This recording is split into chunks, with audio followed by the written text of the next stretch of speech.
just really seeing the opportunity that was there. I had been battling with it for a while. Actually, I actually waited all the way up until the last day to actually be able to officially declare.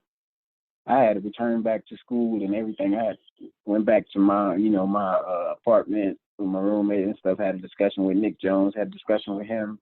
Talked about it, and it was just I just felt the opportunity was there, to go ahead and just make that leap. And that's just kind of like what I was always taught. Like, you got an opportunity, go and seize it. And that was just the ultimate decision that I came down to. I just wanted to go and play football at the highest level. Always been a dream, and that dream actually being, in reach. And for me to actually touch it and feel it, like, I was just ready to go after it. So talk about, Ace, again, you're taken in the fourth round of the 2013 NFL draft, 101st pick overall. But the team that drafts you is the Jacksonville Jaguars. You're, one of your home teams, if you will, again, you being from the state of Florida. Just talk about the emotions you had when you get that call and then to find out that you're going to be staying in your home state. How special was that for you? I mean, that was really special. Especially like it being like a total shock. It was a total surprise. I had not talked to Jacksonville one day. I hadn't talked to him at all. Like through the entire process, I had never heard from Jacksonville. So it was just a complete shock. I just remember being at home watching the draft with my parents. I'm signing some rookie cards, the whole deal, and I have family in Jacksonville. So Jacksonville wasn't on the clock at the time. I believe it was Detroit, if I'm not mistaken. And I had heard from Detroit several times. If I'm not mistaken, that was Detroit. It could have been somebody else on the that was actually on the clock when they actually called because they traded up for the pick.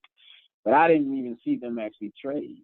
So when the 904 number came through my cell phone, I declined the call because I'm looking at the job like nobody's supposed to be calling my phone, today. That's not, a part. So it's like a 904. And I'm thinking it's family in Jacksonville. Mm. So I look back up. They call again. So once they call again, I look at the phone. I'm like, well, why does this number keep calling? So then I look back up at the screen, and it's like Jacksonville is on the clock. And I'm like, you got to be.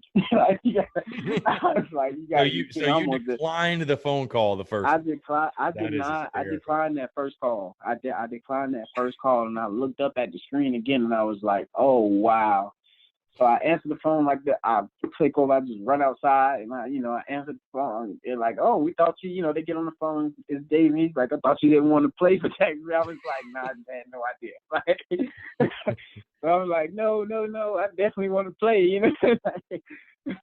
It was just a crazy day. Then my parents, they all run out. They run out behind me and asking who's on the phone, and I'm like, just look at the TV, and stuff like that. So, that day was awesome. That was an awesome day.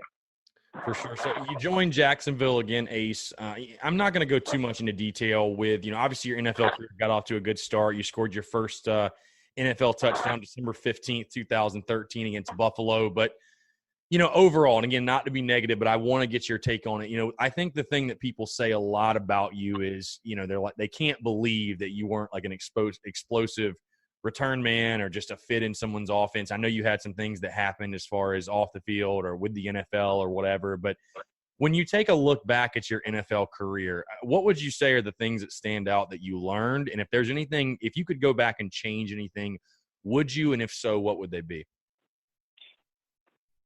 I would say the stuff that I do look back on, like in my career, I actually learned that you can never stop learning.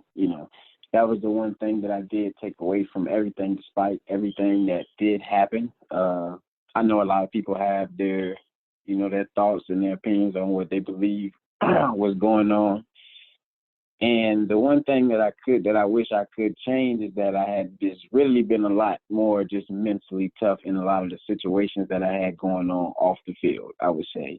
Not so much about football at all, I would say just life in general, with stuff that life throws at you and stuff. I just wish I had been a little more mentally ready, a little more mentally strong, a little more mature. And that would have helped a lot because honestly, man, the play, like actually just being out there on the field and being able to compete, I never had an issue with that.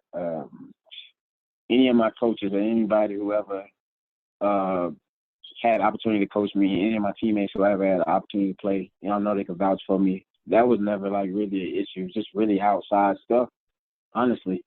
So if I could just change and take one thing back, that'd be it. That would definitely be it. And I just feel like that probably would have saved a lot of stuff, Now, I'll say, Ace, the thing that really shocks me is because, I mean, listen, guys, let's just face it.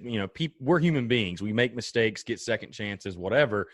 And, I mean, you're seeing it in the NFL right now. You think of what's the guy's name? Tyreek Hill with the Kansas City Chiefs. I mean, all the stuff going on with him, Kareem. I mean, there are just example after example after example in the NFL. But, I mean, try to explain this to me. The thing that shocks me the most when I look at your career is that no one else gave you a shot, or it appears they didn't. I mean, after the Jacksonville experiment went the way it did, were there teams calling you, whether it was NFL teams? Was there any CFL? And if you did play after the Jags, I apologize, I didn't see it. But, I mean, what do you think the reasoning is behind another team not wanting to give you an opportunity? Or if they did give you another opportunity, why do you think it didn't work out? It was me. It's still teams, especially from the CFL, that called me to come and play today. Really, I had opportunities and stuff lined up. My agent did a great job. But like I said, I had to step away. I really just stepped away.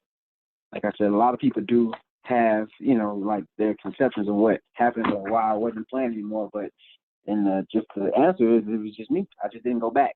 I just never went back. I never went back to try. Again, I took maybe one trip. Like as soon as I got cleared, I got called out by the Jets, and I went and I tried out. But I was nowhere near in shape, in any type of shape to even be ready to play. Like I had completely stepped away and then just thought, oh, you can just jump back in and play, and kind of like really kind of disrespected the game. So it's like I had just stepped away for the longest, and I just stayed away, honestly. So, Ace, obviously, looking to now, you're still obviously very involved with the game of football. It's funny, I wrote down here life after football, but I don't know if there really is after football for you, because if you take a look at your Instagram or any of your social media pages, you're obviously still training guys. I kind of equate it similar to what Steven Garcia and Perry Orth are doing, but you're doing it with wide receivers and maybe defensive backs and really skill position players. But just kind of talk about what you've been up to since those NFL days, your training, if you've got an official like business with it or whatever, just kind of what Ace Sanders has been doing with football in the state of Florida. Yeah, you're right. You hit that right on the head. It's really not a life after football. It's kind of football isn't you, but it's just like a real big part of you. You've been playing for so long. Like I said, I've been a part of the sport since, youth league, and people don't really look at it that long, but my career started in youth league and all the way up into the NFL. That's a long time of just being wrapped up in one thing. So it's almost like second nature to you. So once I came home, for a while, I had just tried to do. Well, I was really doing other stuff. I still do, but it's like the feeling of just wanting to be out on the field and really just be around the sport rather than anything else. Just the pure form of the sport, like that, just kept calling my name. So it started off like I was just doing stuff like with my family members and stuff and kind of teaching them, and then just word of mouth got going, word of mouth. So then, yeah. It did exactly become a training business, and it is similar to what Steven and Perry does. Me and Steven always talk about doing some collaboration stuff, so that stuff could be coming soon. But it's just fun to be around, man. I like dealing with kids. I like seeing the youth play this game like at a level where it's kind of almost it's not tampered with yet, as far as the business aspect and everything else. But it's still pretty much a game almost.